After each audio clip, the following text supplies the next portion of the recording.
Welcome to this Fan's View, presented by City Distilling.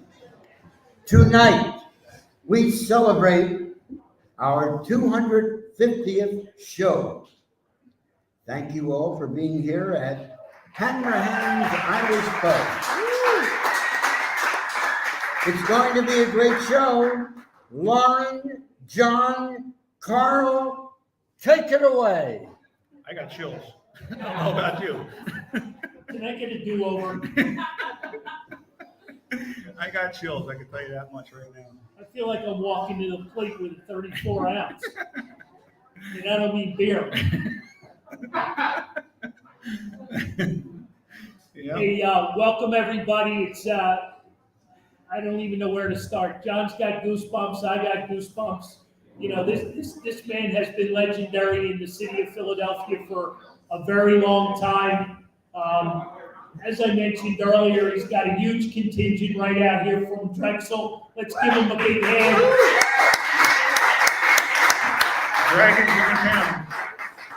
And I want to thank all of our regulars that come hang out with us every month.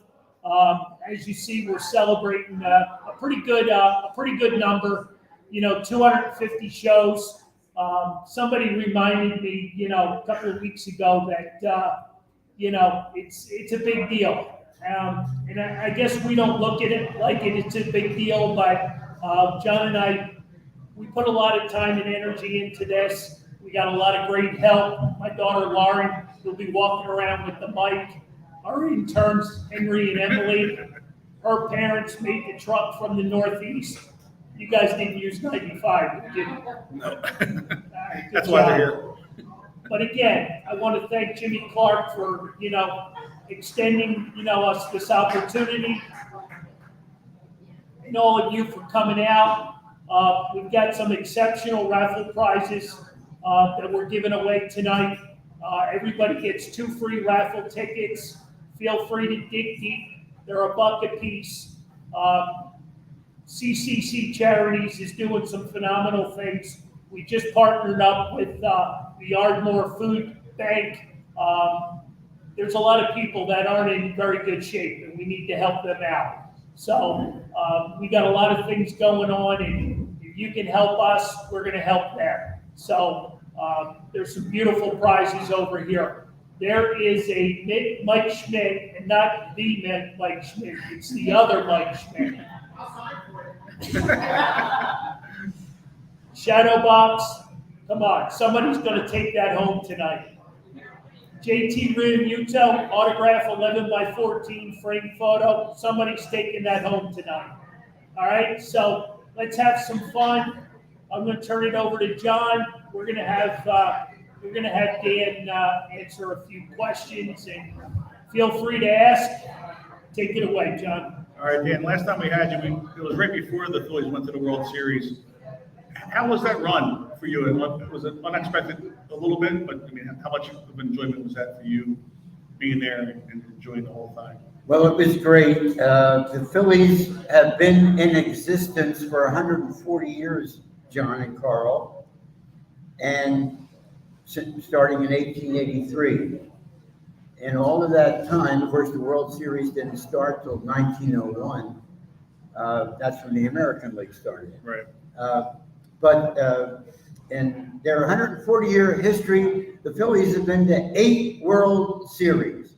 I've announced 6 of them.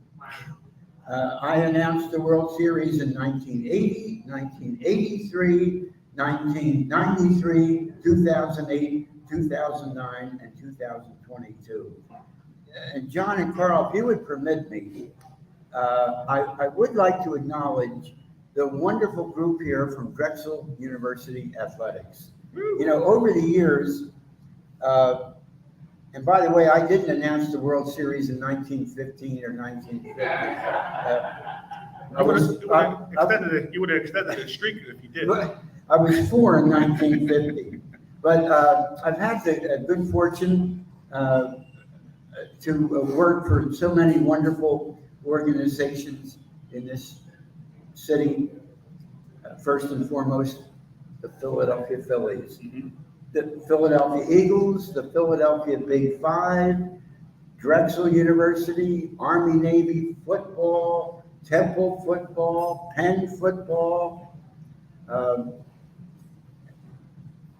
Even did some hockey, right? After I left the Big Five, which was a wonderful, wonderful experience. You know, one of the things that I was hoping to accomplish before I left was to see Drexel admitted to the Big Five. And I did a lot of legwork behind the scenes with the athletic directors because Villanova kind of wanted to get out at the time. Yep. And of course, we didn't want them to leave. We valued Villanova University greatly. And anyway, we couldn't work it out.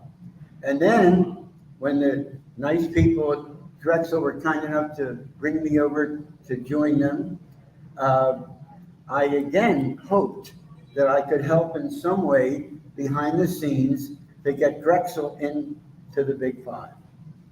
And again, well, I talked to a lot of people because I dealt with university presidents, athletic directors, head coaches, all those years. And Drexel was doing such a good job elevating its profile. Its athletic teams are doing better and better. They were committing more financial resources to the Drexel athletic teams and being more and more an important part of the fabric of Philadelphia intercollegiate sports. Didn't happen. But recently it was announced that Drexel University is going to join the Philadelphia Big Five. So LaSalle, Penn, Temple, St. Joseph's, Villanova, and Drexel. Those six are now the Big Five. And a couple of the people, when I was at the Big Five, I also produced a lot of their telecast and radio broadcasts. And one of my partners then, as he was with Drexel and now the play-by-play voice of the Drexel Dragons and manager of broadcast for the Philadelphia Phillies, the one and only Rob Brooks is here tonight. And is Denise Dillon still here? Denise Dillon did such a great job as women's head basketball coach at Drexel. And they won an NIT, a WNIT. And look what she's doing at Villanova and what they did in the NCAA tournament. Look what Zach Spiker's doing with Drexel basketball on the men's side.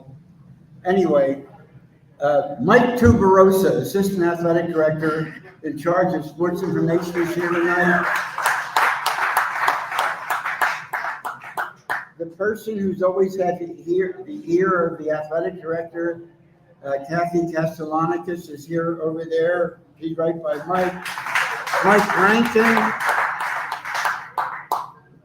One of my many bosses throughout the years, the wonderful Jill Axel, Director of Promotions and Marketing, Academic Advisor at Drexel, Kathy O'Brien. There you go. Women's head soccer coach, Ray Goon. Is Ray still here? He's in back there. Ray just said drinks are on him. Ray Goon. Drexel Women's Soccer. Now, I donate to Drexel Women's Soccer every year, Gray. And did you get my check yet this year? If you do not, I will give it to you before I leave tonight. But it's always a big, and we used to have some young people from our children's and our high school, West Deptford, that played at Drexel Women's Soccer. So pretty proud of that. Also, you know, apart from, is there anybody at Drexel that I didn't mention?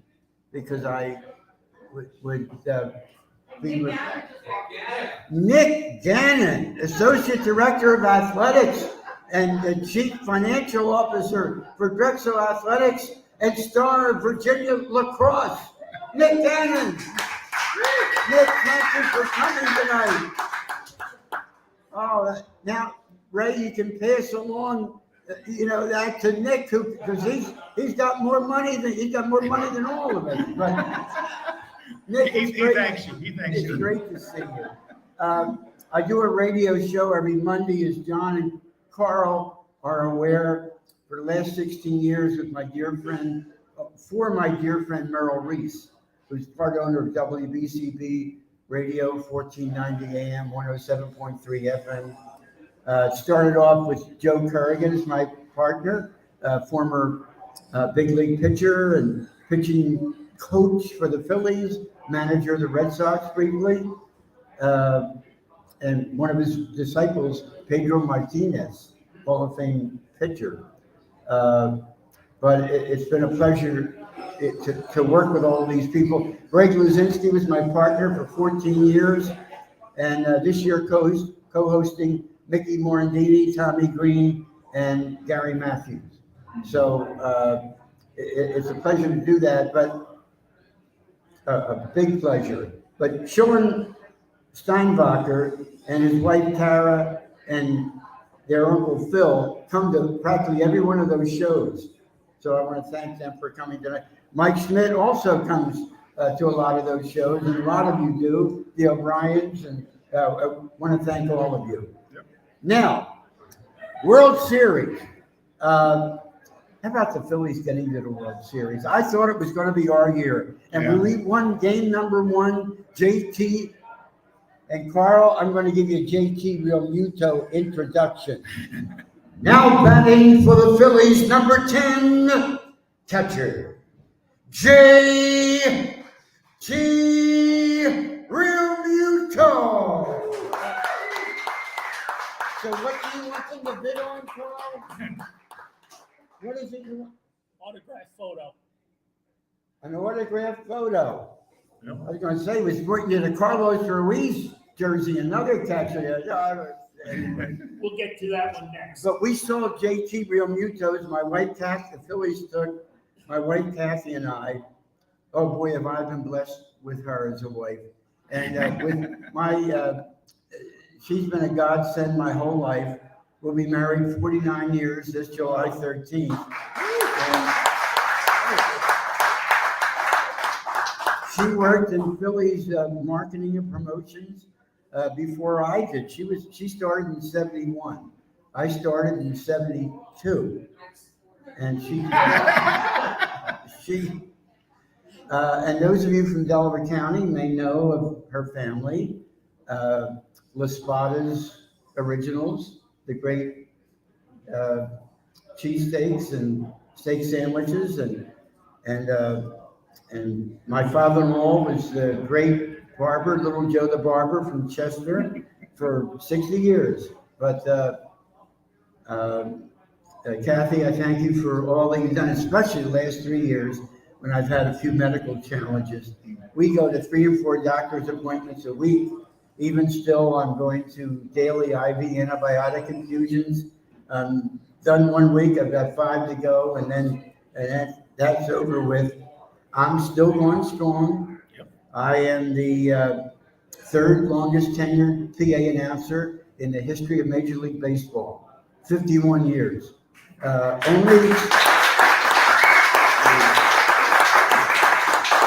Pat Piper of the Chicago Cubs, who announced at Wrigley Field for 59 years, is the leader. Bob Shepard of the New York Yankees, who announced at Yankee Stadium from 1951 through 2007, is 2nd with 57 years. And then I am 3rd with 51. So if God blesses me with good health and the Phillies will have me, and I can still perform at a high level, 9 more years, and I will be the all-time leader for seniority for all Major League Baseball public address announcers. There you go. So, We'll have to have you back in 9 years then. what's that? We'll have to have you back in 9 years then. I'll be ready. I'll be ready. you have any more Merlot back there, by the way? We can get that. They can get you that. No, not during the show. I had one.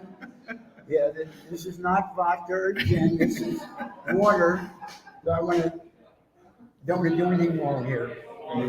Hey, let's dial it back in about the Big Five because I know you won't talk about it, but I will. You were inducted in the Hall of Fame in 1997. Yes. Can you talk a little bit about that? I mean, that's a big deal. Big honor. Well, I think when they saw that at 5'10" and a half I could dunk with both hands, they no. No. When I was inducted into the Big Five Hall of Fame, Lou Gilly was the MC at the luncheon. He said, "Our next inductee is Dan Baker, and anybody can see just by looking at him that he's not athletic." Wow, that's a heck of a compliment, right? He always did say cool stuff. Well, some may think. But Lou was a nice guy. He was just trying to be funny. And Right. I love the Big Five. I still do. I love Drexel. I still do. That's part of the reason I'm so happy that the two are together now. And I grew up loving Big Five basketball, Phillies baseball, Eagles football, Warriors basketball. Right? Yeah. And I root for all the Philadelphia teams. I always have. I always will. And we are so fortunate to grow up in this city. And all the involvements that I've had, I'm very, very lucky. And Carl, thank you for pointing out the Big Five. You know, I was at a luncheon a couple of weeks ago, and my dear friend John Ball was at our radio show Monday night. He talked to John and Clarence Brookins, another Big Five Hall of Famer out of Temple. I was at a luncheon a few weeks ago, and Frank Corris, who is from this area, went to Monsignor Bonner, and maybe the greatest basketball player ever to play for Bonner Prendergast. So anyway, it's great to see all these wonderful players. Philadelphia has a unique college basketball tradition that nobody else in the country has. And we shouldn't throw it away. We should market it. We should rejoice in it and take great pride in the Philadelphia Big Five that now includes the Drexel University Dragons. Oh, yeah. That's a big step for them. That's for sure. Questions, comments? Lawrence, walk in the room with a microphone. Feel free. Don't be shy. Don't be shy. Come on. Dial up another Guinness. Come on. Don't be shy.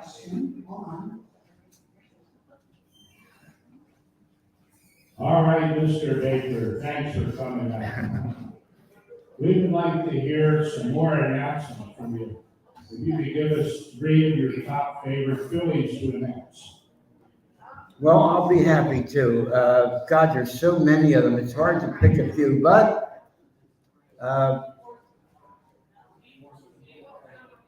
melodically, my favorite has to be number 12, second baseman, Mickey Morandini.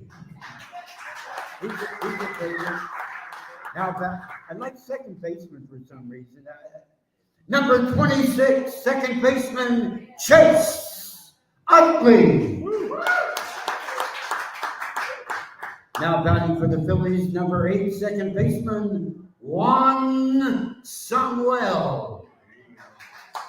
Now batting for the Phillies, number 53, right fielder, Bobby Abreu. Now batting for the Phillies, number 8, right fielder, Nick Castellanos. I'll tell you one thing, I got a lot of energy left. People wonder, would I have enough strength after all these surgeries? I had about 26 and 28. There's plenty more where that came from. I'll tell you that. Exactly. 9 more years are going to be going through. Thanks. All right, we got another question. Ms. Bagel, your amazing career, have you ever thought of writing a book? Or is that something you're planning on doing in the future? I don't plan on doing it, but I don't know that I have the patience to do that. But a couple of people told me that they may want to do that, do a biography, and if they did, I would cooperate fully and, do any and all interviews and be grateful for the acknowledgement. But I really have received probably far more publicity than anyone deserves. And if nothing like that were to occur, I wouldn't be disappointed. I think, as you know, I'm in a number of sports halls of fame. I have a few more coming up that I was just informed about. How about what the Phillies did last August the 5th for my 50 years? All those great Phillies that came back to participate, the fans. If there's a sports writer or an author who's listening or sitting in this audience who has some writing skills and knows how to publish and market, I would certainly be willing to talk with them, but there's nothing on the horizon. Actually, with your career, I think it'd be a great read. Thank you very much. Absolutely. Thank you. We got another one. And obviously 51 years as the owner of the nation congressman. Is there any one specific moment that stands out for you as far as a memory? Two, the 1980 World Series Championship and the 2008 World Series Championship. And, the players on those were the two.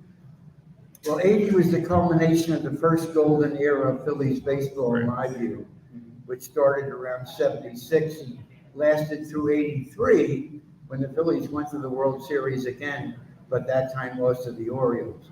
Of course, in 1980, they beat the Kansas City Royals to win the World Series. And then the other time, of course, 2007 to 2011, with Jimmy Rollins and Chase Utley and Ryan Howard, and Cole Hamels, that group. And that was the only time in Phillies history that the Phillies went to back-to-back World Series, 2008 and 2009. You seldom see that happen anymore. So those are my two favorites. Along the way, I had the privilege of announcing two Major League Baseball All-Star games, 1976 and 1996. At the 1976 Major League Baseball All-Star game, I had an opportunity to introduce the President of the United States, President Gerald R. Ford. I also had the chance to introduce three other American presidents at the Army-Navy game at Lincoln Financial Field. So those are probably the highlights. There are many, but if I had to pick just a couple.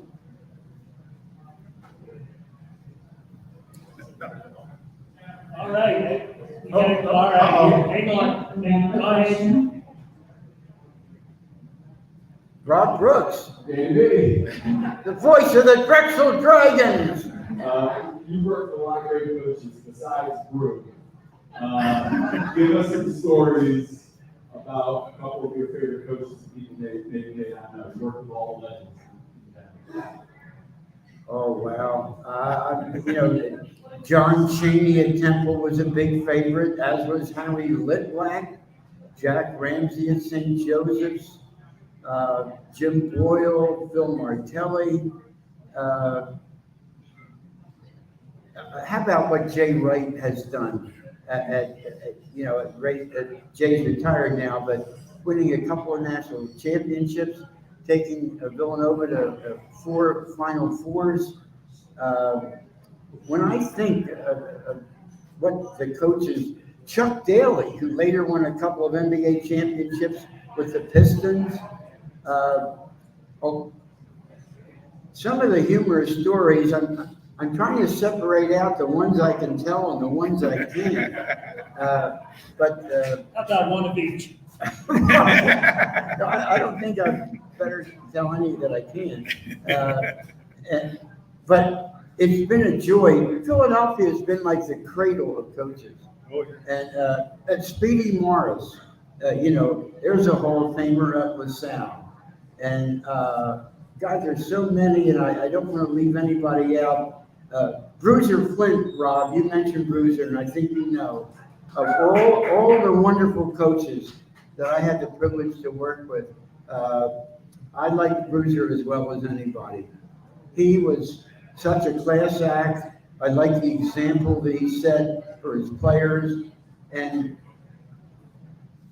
when you try to pick a top person out of all of these great coaches and human beings, it's not easy. And I almost am reluctant to mention names, because I know gosh darn well I'm going to walk away and forget somebody that, that's done. Say, hey, Fran Dunphy. Yeah. My gosh, and not only that, Fran's done it at Penn, Temple, and LaSalle. And he's the winningest coach in the Big Five with all of those great coaches. My goodness, we have Rob, it's been fortunate. Of course, Rob and I were broadcast partners at LaSalle and at the Big Five. And so we would go on the road with a lot of these coaches and players. And of course, you can't help but become fans as well as broadcasts. Yeah. And what a joy to go to all these different college venues. He's one of the first college venues that Rob Brooks went with me on. It was a LaSalle tournament at Baylor University in Waco, Texas, and he breaks up a fight at a local bar. Holy smokes. I was back in the hotel room, but I later heard that, my goodness, some guy came in, rode in on a horse, got off at the bar, and came in, and a couple of guys are mad at each other, and holy smokes. Rob broke it up. He was a hero, and he still is a hero. He does such a great job. And his beautiful daughter, Macy, works at the Phillies, and a Haverford graduate. And, that's a very special school, too. And by the way, I am going to MC the Drexel University commencement this Friday at Citizens Bank Park. I've done that. Rob has also done that.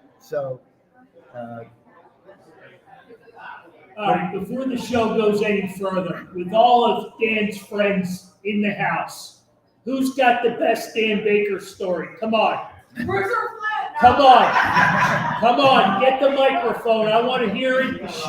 The show wants to hear it. Come on, there's got to be a great story.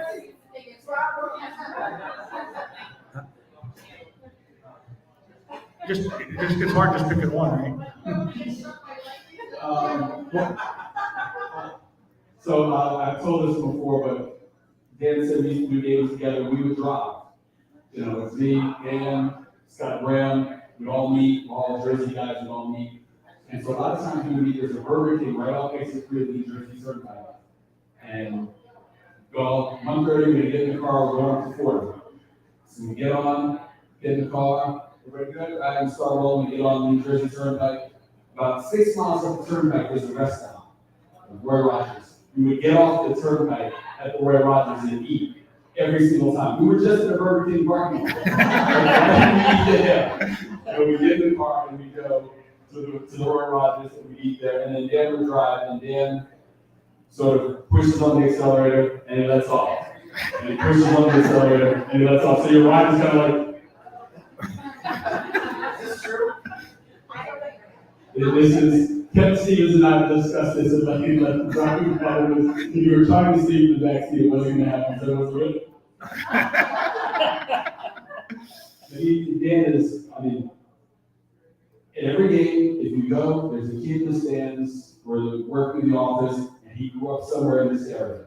And he would find Dan, and he would start with, I grew up going to games, my father, whatever. And then 10 minutes later, you'd see Dan walking this person all around the arena, introducing him to everybody, acting like this is some kid that had grown up with him. I mean, Dan was just the most generous with his time. I always tell people, if there is somebody that Dan knows that he thinks could help you, not only will he arrange the lunch, but he'll pay for it. Just make that connection. Thank you, Rob. You know, Rob, I thought Rob was going to tell the story about when we had a 2-game road trip, and athletic director Eric Zilmer had chartered a plane. We're going to Bucknell and Memphis. And I don't know whether I had some bad food or had the flu, but in Lewisburg, PA, I was as sick as a dog. And I'm usually pretty healthy, and don't miss many games. So Rob and I are in the hotel room, and so I go into the bathroom and I'm making all kinds of noises, you know, and Roger, are you all right, Dan? And yeah. You know, and he said, you gonna be able to do the game? I said, yeah. So I did. We did the game, and unfortunately, boy, my head was spinning at times.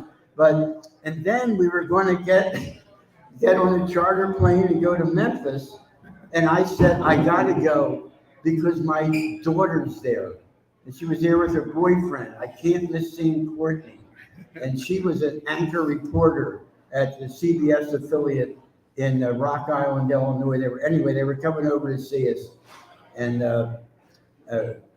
Bruiser was going to get them a couple of tickets, and so I couldn't miss that. And so we go up in the charter, and again, I don't know what in the world. Looking back, I think it was a 24-hour flu, but oh man. But so now we get halfway there, the plane runs out of gas. Said, look, we got to land, we got to get gas. I thought, oh, jeez, that's what I need. Can't we get through? We got to get in the, but we land, we get the gas, we take off it. And then we go down, we play John Calipari. He was at Memphis then. And, but anyway, I saw my daughter and her boyfriend, and Rob and I had the pleasure of broadcasting Drexel, Memphis, as we did a lot of great venues together. And that's kind of a weird story to tell, isn't it? But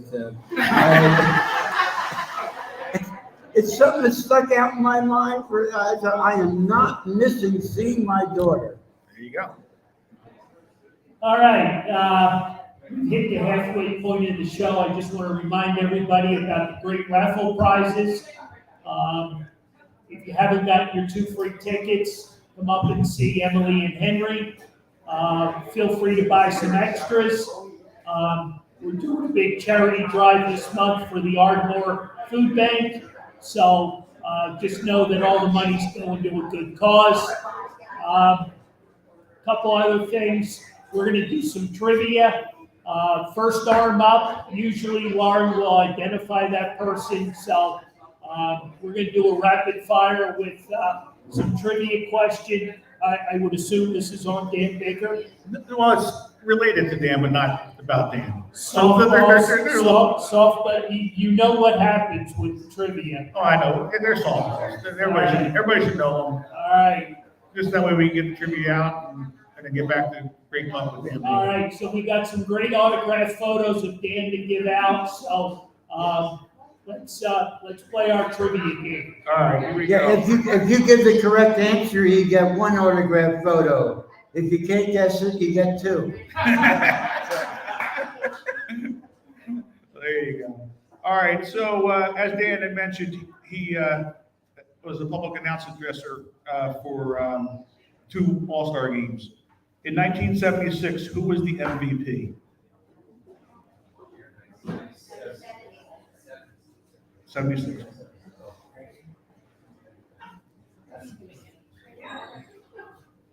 No good, Mike Schmidt? No? You're out on this one?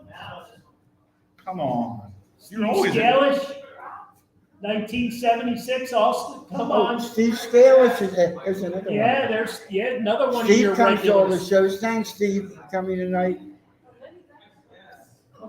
Well, I can tell you, Mike Piazza was the MVP in 1996. That's my next trivia question. That's my next one. Sorry.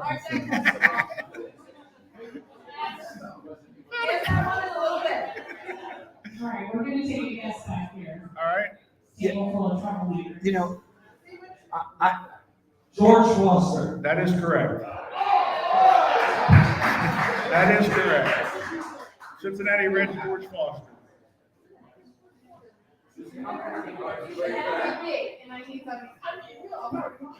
This is the only kind of thing I'll ever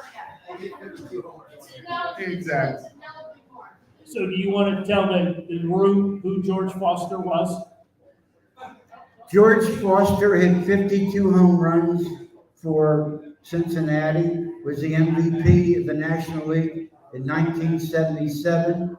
The runner-up to George Foster was Greg the Bull Luzinski.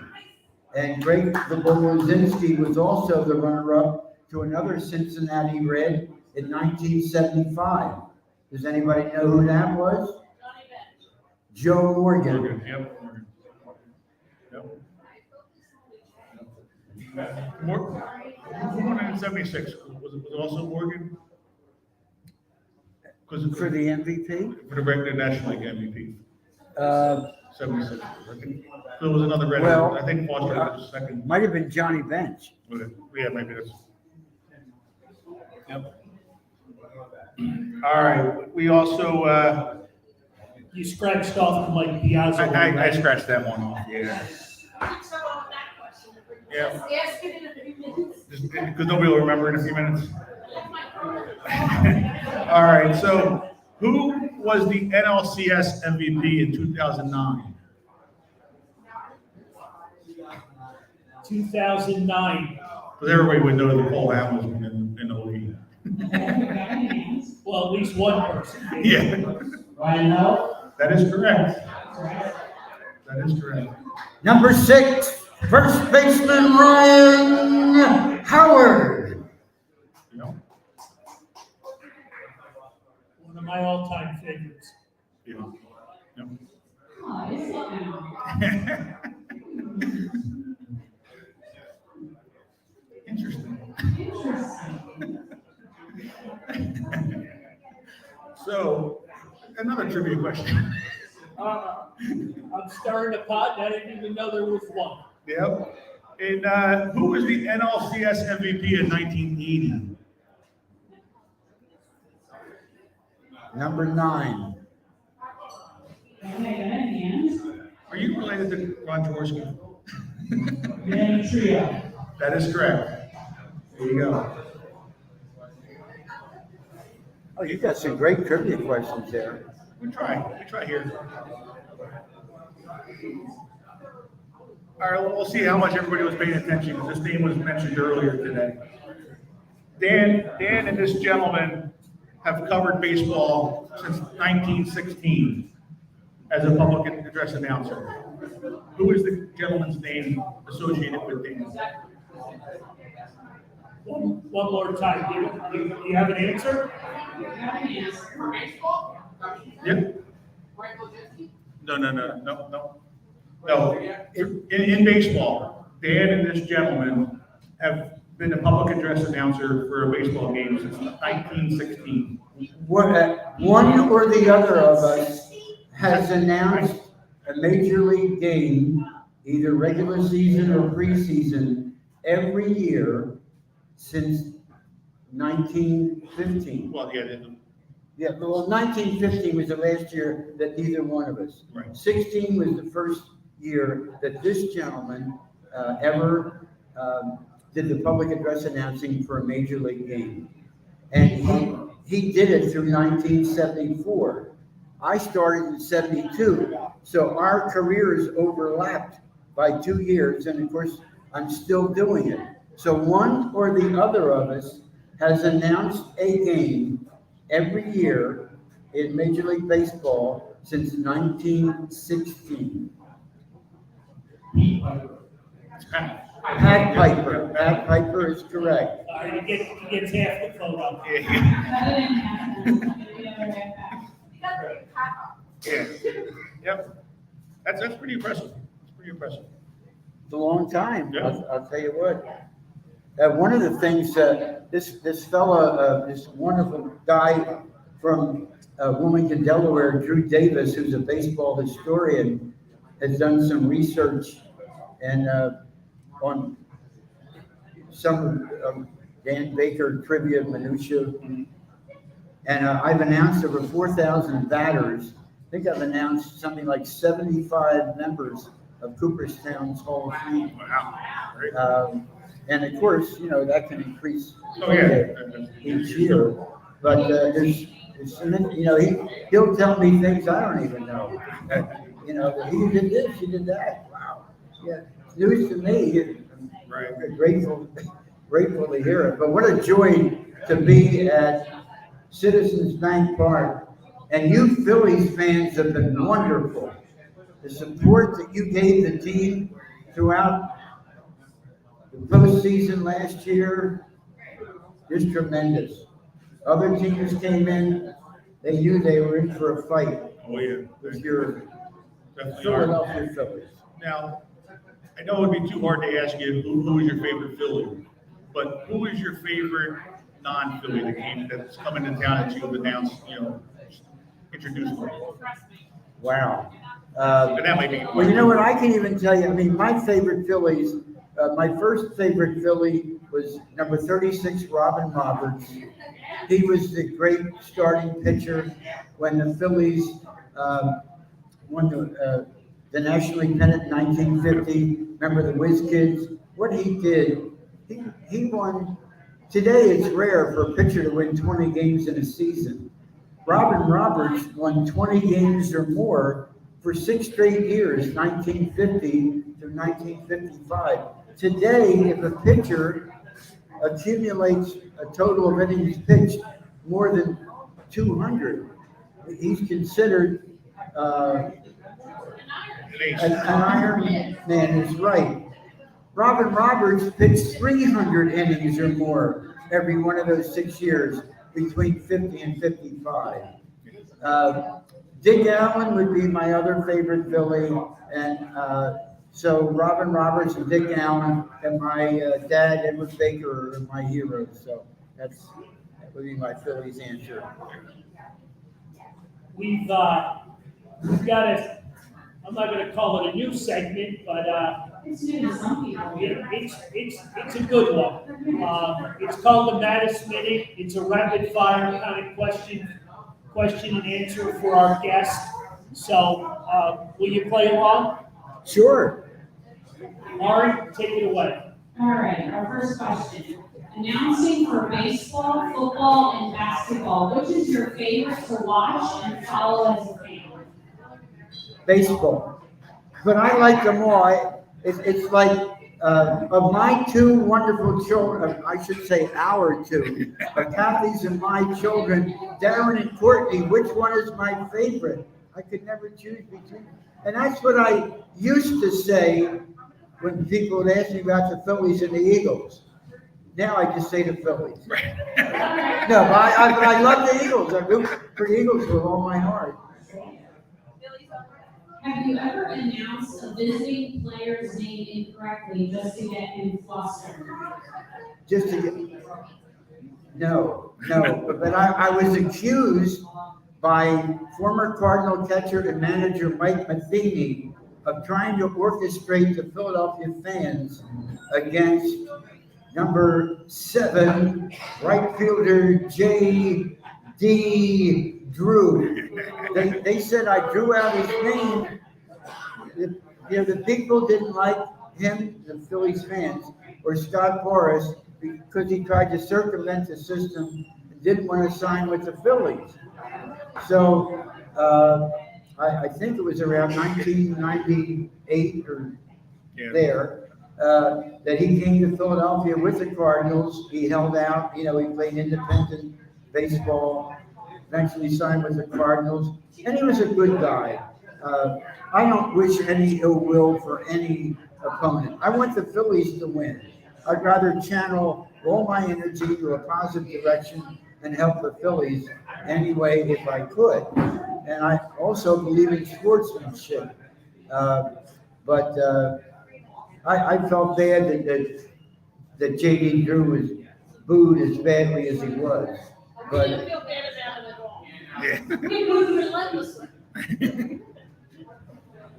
All right, the Vet, the Link, or Citizens Bank Park, which is your favorite stadium to announce in? Citizens Bank Park, because the first athletic field that I fell in love with was Connie Mack Stadium at 21st Street and Lehigh Avenue in North Philadelphia. And when my father took my brother Rick and me there for the first time, and we saw all that green grass and the lights at a night game, it looked like a cathedral to me, and could hear the fans cheering. When we went to Saturday afternoon games, you could hear thousands and thousands of kids shouting, "We want to hit." I just fell in love with it. But that's nothing against, I did the PA announcing for the Eagles for 29 years, never missed a preseason game, regular season game, or post. I loved it. I enjoyed it with all my heart. And it's really, again, difficult. It's like with my children, to try to start choosing. It's not easy. Do you have any pre-game ritual to get you ready for the game that day? Not really. I get there plenty early. I check all the names on the roster to make sure I can pronounce everyone's name correctly. I go over the script because not only the players themselves, but also if there's somebody throwing out the first ball, an anthemist, I want to make sure that I know how to say his or her name right, so I'm not disrespecting them. I think one of the cardinal rule of a public address announcer is to know how to correctly pronounce all the words that you have to say. Does Greg Krasinski usually have barbecue sauce under his fingernails? Greg is very fastidious, and he was a wonderful broadcast partner. And I'll tell you one thing that he's been a little bit, I think, upset with lately. Now, Greg is not doing the radio show with me this year because he goes back to Florida. Greg is very family oriented. He's a very loyal husband and father and grandfather. And some people think Greg Luzinski as the worst defensive left fielder that ever lived. And that is not correct. I wouldn't say Pete Incaviglia, but listen, I don't want to denigrate anybody, but I can tell you that Greg Luzinski was not the worst left fielder in baseball, not the worst left fielder of the field by far. Most things that Greg got to, he caught. Yes. Did you ever have the chance to meet Bob Shepard of Yankee Stadium fame? Yes, I did. Early in my career, I went up to Yankee Stadium a couple of times to see and listen to and talk with the great Bob Shepard, an enormous talent. Also the voice of the New York Football Giants for 50 years. And he did a great job. He was a professor at St. John's, and I admired his work greatly. And if I could share with you a Bob Shepard story, which is a favorite of mine, and those of us in the PA announcing business. In 1956, the great Mickey Mantle was a Triple Crown winner in the American League. Highest batting average, most home runs, most RBIs. So that winner at the New York Sports Writers Dinner, and I've been involved with the Philadelphia Sports Writers Dinner for many, many years, and the past president. Mickey Mantle's first year was 1951. That was also Bob Shepard's first year. But believe it or not, I don't know that they met each other until this New York Sports Writers Dinner in 1956. And Mickey Mantle came up to Bob Shepard, and Bob Shepard would introduce, now batting for the Yankees, number 7, center fielder Mickey Mantle, number 7. And so Mickey Mantle comes up to Bob Shepard at the Sports Writers Dinner, and he said, "Mrs. Shepard, I just have to say hello. I'm Mickey Mantle, and every time you announce my name, I get goose pimples." And Bob Shepard says to Mickey Mantle, "Mickey, every time I announce your name, I get goose pimples." I thought that was a great story. Oh, yeah, absolutely. That's the way I kind of feel about announcing Brian Howard or Jimmy Rollins or Mike Schmidt or Steve Carlton. I don't need a lot to get me enthusiastic, to announce the Phillies. But when those dignitaries come up, those Phillies icons, I can't help it. Even and to this day, like when they come out with the Wall of Fame, oh man, and to hear the crowd reaction to these great Phillies, what a privilege it is for me to say their name. Do you, Lou Nolan, and Matt Cord ever get together to trade tips and tell stories? I invited Lou to be my guest at a Phillies game and for dinner. We haven't come up with a date. I should say my wife and me. We're all quite busy and going in a lot of different directions. I'm big fans of Lou's and Matt's and don't see them as often as I like. But every time we get together, we usually hug it out, shake hands, compliment one another. We're big fans of each other's. Lou Nolan, Matt Cord, and me. Is it true Mickey Morandini uses your intro of him as his voicemail message? I don't know. There are a couple who do. I can tell you one who does. Brett Boone, a former American League All-Star, and Aaron Boone is one of the foremost impressionists of my introductions. Dan Plesac's another, Ricky Vitalico, and of course the great Joe Conklin. What is your favorite ballpark food? My favorite ballpark food? I used to eat in the media dining room all the time. In fact, a lot of times until Harry's passing in 2009, I would eat with him. But I don't eat a lot at the ballpark now because since a couple of dozen operations, my mouth doesn't operate quite the way it should. And that's why I try to eat a little something beforehand, because if I was sitting at that wonderful Drexel table, I feel like I'd be eating like a Gatling gun. The food comes out, or dripping out of my face, and I can't feel it because the nerves and muscles are severed in some parts. But I know we have a lot of great things. People love Steak Shack and Bull's Barbecue. Thank you. And Charlie's Cheesesteaks and Chickies and Pete's Crab Fries. There's a lot of good things at the ballpark. Last question. Did you ever practice announcing names in the bathroom to get better acoustics? don't know about the bathroom.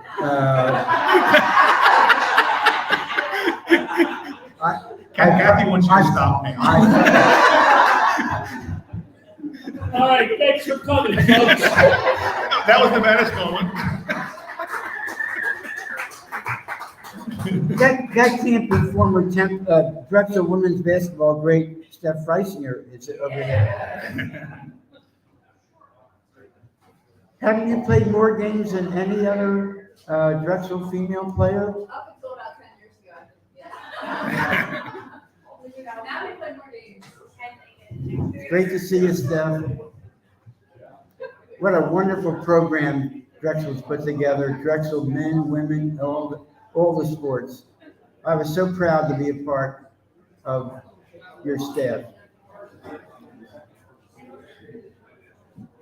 All right, the show is winding down, but I honestly, questions, comments, anything? I mean, the great Dave Baker's in the house. Come on, seriously. All right, we got 2 questions. I'm back at the NFBA. Besides your announcing work, you work as a scholar and stuff with some pretty amazing guys.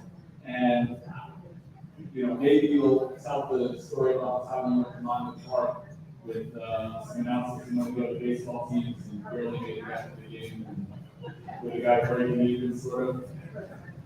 When I first started out, I think Carl was you that was asking me if I ever observed Bob Shepard, and I tried to observe a lot of guys who were much more experienced than me and hang around with them and learn from them.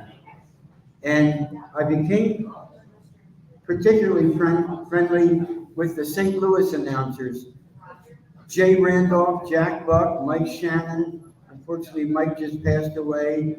Jay's 88 years old now. Jack Buck, God bless him, is gone. But I was kind of like their driver, and I would meet them at the airport, sometimes take them to their hotel. They used to like to play the ponies. So I would take them to Monmouth Park in West Long Branch, New Jersey, or a Delaware Park, and they would usually treat me to lunch, and they would go up to the windows and buy all these tickets, and I'd take my $2 and buy one, but they took me into, back before there were suites and super boxes and everything. Monmouth Park had these little suites called Pantiers. So they would treat me, and we'd have an apricot sour, and anyway, and they knew a lot of the jockeys, they knew the trainers, they knew the owners, and Phillies are playing the Cardinals at 7:30. Now, we're in West Long Branch. I'm supposed to be at the park in those days an hour and a half, now 2 hours before a game. So now it's getting to be like 4:30, 4:45. I'm getting a little nervous. Like, hey guys, I think we got to be going. And Mike Shannon says, I got to play one more. I got to break even. And he said, I think I got this. And I said, how much you down? He said, 7,000. I said, oh, geez. How much you gonna? He comes. This may not look like a lot, but it's like tickets. So I don't know how many combinations he bought, but I keep looking at my watch, and oh, geez, 4:45, 5 o'clock, and this is like in the mid-70s. I haven't been here that long. I thought if I do something wrong, or if I show up late, they might get rid of me. Come on, guys, we gotta go. And so there goes the race. And Mike Shannon, come on, I won. Oh, geez, now he's got to collect. So he collects. I go get the car. I'm waiting for him. It's still going.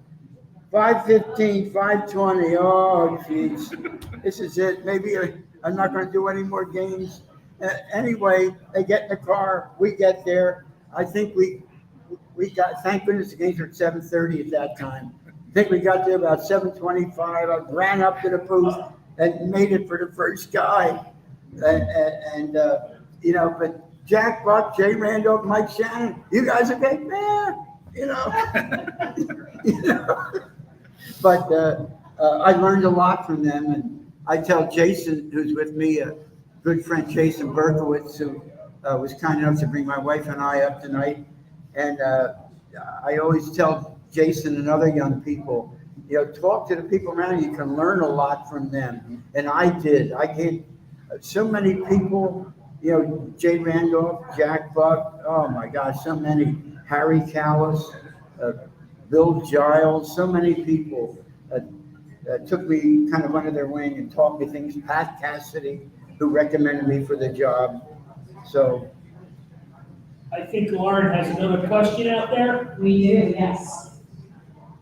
I know this could potentially be like a, kind of a downer question, I hope it isn't, but I was wondering, I was looking to ask anybody who's in Philadelphia's history, or Philadelphia Phillies history. yes, Do you think that Pete Rose should be in a Hall of Fame? boy, you know, I prefer to pass on that. Strictly on what he accomplished on the baseball field, absolutely yes. But unfortunately, I don't know if you saw or heard Pete the last time he came in, and some of the things that he said, but it was really kind of embarrassing. And without Pete Rose, I don't think the Phillies win the 1980 World Series. Correct. That's how important he is to his team. And, you know, but unfortunately, he's made some bad choices there. And betting on baseball. I mean, so many people, you're not supposed to do that, or, you're banned from the game. And all the evidence points to the fact that Pete did. I hate to say it. I feel terrible about it. And but I would hate for the vote to have to come down to me whether Pete gets in or not, because I appreciate so much what he did for the Phillies as a player, but he is not a good role model. All right, one All last right, we one. got one last question. The great Dan Baker, 51 years of Philadelphia Phillies baseball. Dan, I just wanted to say one thing. I've known you for quite a few years and been a big fan of you since 1990, my first Phillies game. I just wanted to say one thing. On behalf of all your friends, your family, and your fans, thank you so very much for being such a role model to all of us. And I've never heard one person say one bad thing about Dan Baker. I think everybody should give Dan Baker a big round of applause. Thank you.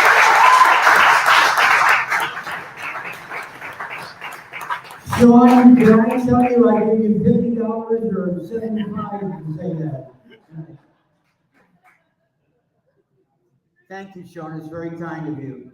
And again, he's a regular all of our radio shows, and Tara and Uncle Phil. Is Uncle Phil going to buy for everybody, Sean? Okay. Thank you for coming. Thank you for your kind words. All right, I want to thank everybody for coming out tonight, the special group. And I understand that, is Kathy taking ownership that she's the sister of you, John? Sometimes she doesn't. It all depends on the day. I don't know. I'm not starting anything, am I? He may have already did it, but it's okay. Anyway, guys, thank you for coming out, being part of this. He's a great individual. We all know that. And he's probably the most humble individual, that we will cross paths with. Yep. So One last thank you to everybody. Let's give it up for the great Dan Baker.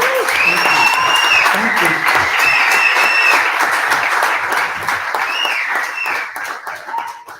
And now John O'Brien will sing "Take Me Out to the Ball Game." Go ahead, John. All right, that's the end of the show.